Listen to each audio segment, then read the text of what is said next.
Kjære Karen Marie Berg, er du klar til å tjuvstarte jula litt grann?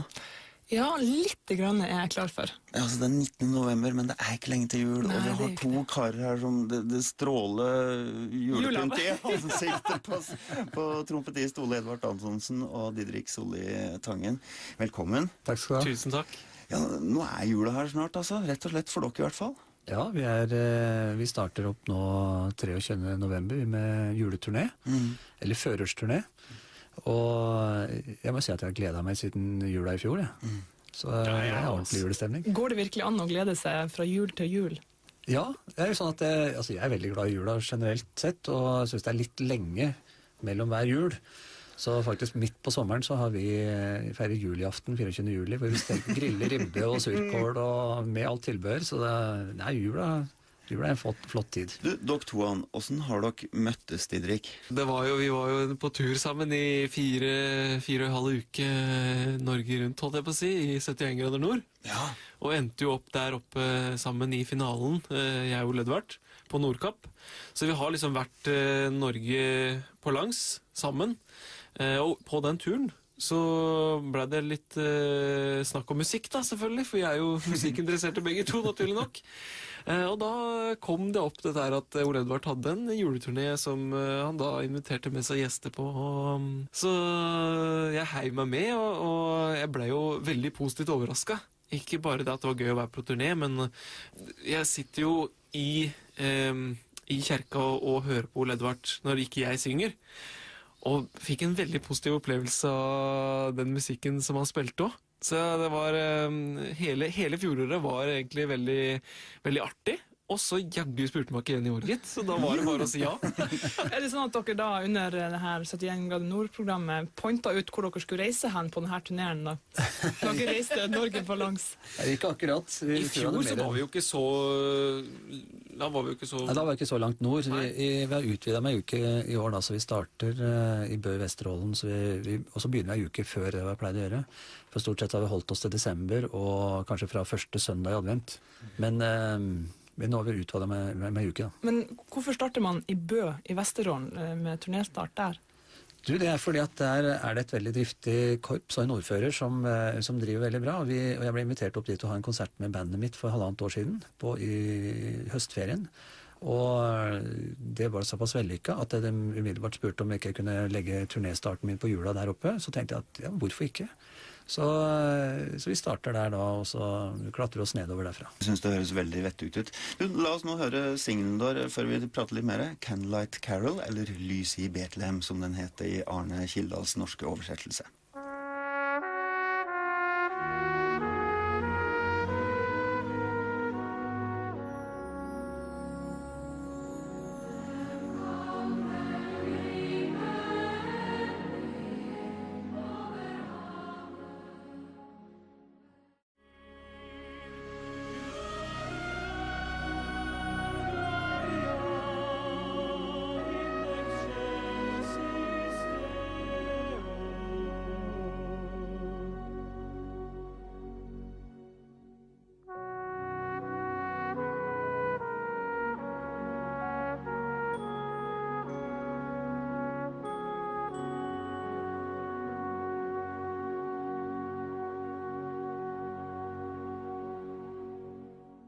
Så fint kan nemlig det høres her med Ole Edvard Antonsen og Didrik Solli Tangen med Lys i Betlehem. Du er ikke fristet til å prøve deg på trompet, Didrik? Du, det er artig at du nevner det. Vi hadde jo en liten runde med... Ja, vi er jo veldig ivrige på å gi hverandre utfordringer. Så på fjorårets turné så fikk jo jeg, hva skal jeg si, servert en trompet litt sånn... Er det sant, altså? Ja. Jeg måtte utfordre den litt. Han kom jo litt lett til ting. Så jeg sa at nå har det vært gjennom masse forskjellige utfordringer på 71 grader nord, så jeg utfordret han til å spille trompet rett på julekonsert. Og det gikk vel ikke sånn veldig bra. Det var en innertor, eller? Ja, det ble mye sånn elefanthyl og... men i hvert fall så avsluttet vi turneen i fjor, og på siste konsert så fikk jeg den trompeten som jeg hadde spilt på. Så Så jeg har veldig store forventninger, for nå har han øvd et år. Så nå skal han jammen få lov til å spille en ordentlig låt på årets juleturné. Og hva har jeg tenkt. blir det da, Didrik? Du, jeg har øvd litt grann på den Ja, hva het Han den nå husker igjen? ikke hva han het engang. Er det skalaen du Har gjort tenker på? veldig inntrykk. Skalaen. Så interessert var han for den trompetspillinga. Ja, ikke sant? Ja. Ja, men jeg øvde jo litt i fjor. Jeg skal prøve meg på en låt i år. Men hvor bra det blir, jeg kan ikke love noen ting. Altså, for å si det sånn, jeg skal sørge for at ikke publikum går, i hvert fall. Dere skal nå altså ut på reise i lag, og dere skal spille og synge sammen. Men hvor godt passer dere sammen, da? Det er jo sånn at det er veldig stor forskjell i aldersmessig. Da. Jeg kunne jo teoretisk sett vært faren hans. Og det er jo, så jeg var jo senior og junior i finalen i 71 grader nord, og jeg var jo eldst av alle, og han var yngst. Men samtidig så har vi ganske mye felles humor, og også musikalsk sett så har vi jo veldig mye lik bakgrunn. Jeg er jo oppvokst med alle mulige sjangre musikk, og så er det den klassiske fundamentet i bånn. Og de fleste kjenner jo Didrik som Grand Prix-artist og kanskje en TV-personlighet, og så er det kanskje veldig få som vet at han ble utdannet på Barrat Due med høyeste karakter i klassisk sang. Oi, oi, oi. Så, Nå må vi ta en liten Jeg var faktisk på den eksamenskonserten, og det var usedvanlig vakkert. Ja, ikke sant? Jeg gren. Oi, oi, oi. Viksmo Slettan. Ja, fantastisk. Du, jeg skjønner at dere gleder dere skal ut på turné landet rundt. Er det noe spesielt dere liksom ser aller mest frem til? Er det den siste konserten og la julefreden sige inn, eller hva er det?